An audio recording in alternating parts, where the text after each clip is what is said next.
Welcome back to the beginner series. In this video, we're going to discuss taping off your vehicle.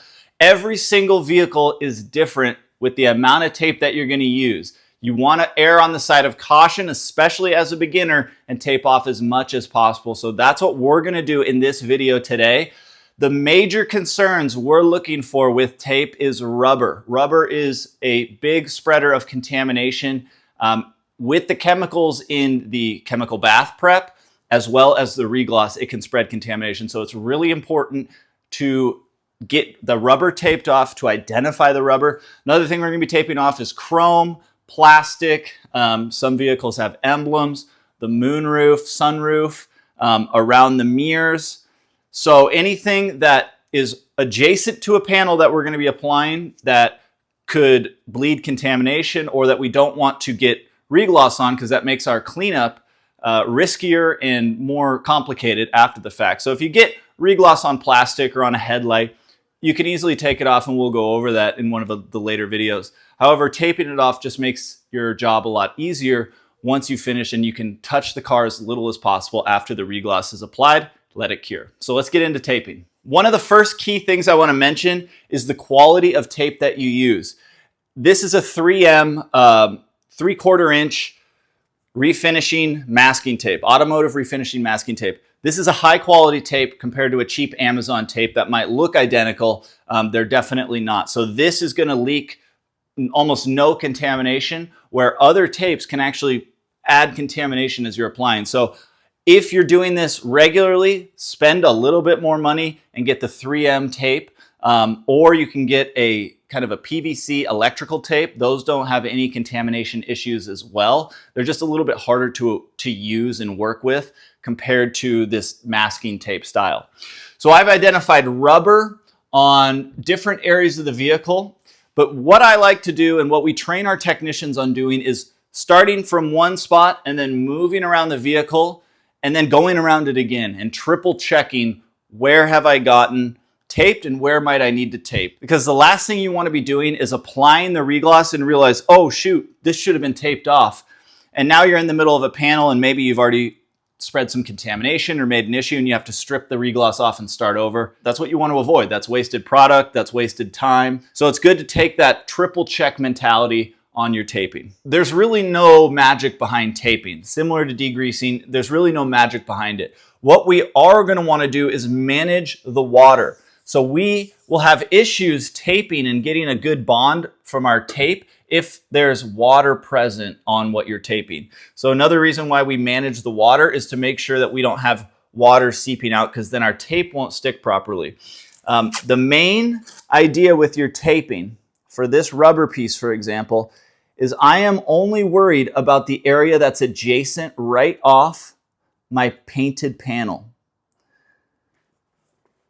So I like to start like that. And as you can tell, I get in right up to, without touching my painted panel with the tape. I'm not worried about this side. I'm focused right here, and I'm using either a plastic blade or a fingernail to really drive that tape in there all the way to the top. And you get better and better at this very quickly as you practice.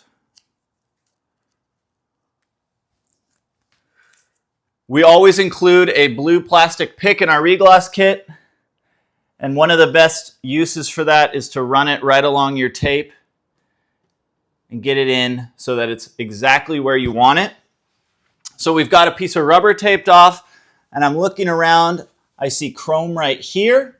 I see chrome right here. I don't need to tape this area off because it's within the window area. I'm not going to be applying anywhere near here. I'm going to be applying in here, but I'm not going to be risking touching that. And if I did somehow make a mistake, I could easily take it off after the fact on my cleanup. So I'm really looking at this chrome, this, and then the roof. And you could even tape off the windshield. And I do have a thicker tape that I use for things like windshields or other areas that I'll probably pull out as well. So let's continue taping. So you can see I've gotten that tape in there, and now I'm going to take it, my plastic blade, and run it. And now I've got no risk of contamination coming from this area of the vehicle. When it comes to taping, most cars are going to have the same areas that you always tape. You're pretty much always going to have tape on an area right below the window on a door. But a lot of cars are different in other areas. So on the roof or the sides or different trim pieces. And that's why you need to watch out. No different vehicle models are all having different tape on them. So if you do a lot of Tacomas, a lot of Audis, you'll start to realize where the taping is. But each vehicle has different style of tape. Okay, next thing I'm going to do is I'm going to tape off this chrome door handle here. And I like to start on one angle, and I use one piece of tape as much as possible. I don't want to have 9 pieces of tape, because what happens if I'm cutting and tearing a bunch of tape for this door handle, for example, if one piece of tape falls off or if I hit it or something, it could cause issues. It could just be annoying. It might get on my application, any different number of things. When I've got one strong piece of tape all the way around, it makes my cleanup easier. It makes my tape hold better. So always, for this whole thing, that's one piece of tape. So practice manipulating the tape around the corner. Now, if you screw something up or you don't have the experience yet, that's fine to cut and tear in different areas. But rule of thumb generally is try and use one long piece of tape for these big areas instead of a bunch of little pieces. Okay, so we've got the whole vehicle taped off on all the areas that we identified as we worked on the vehicle.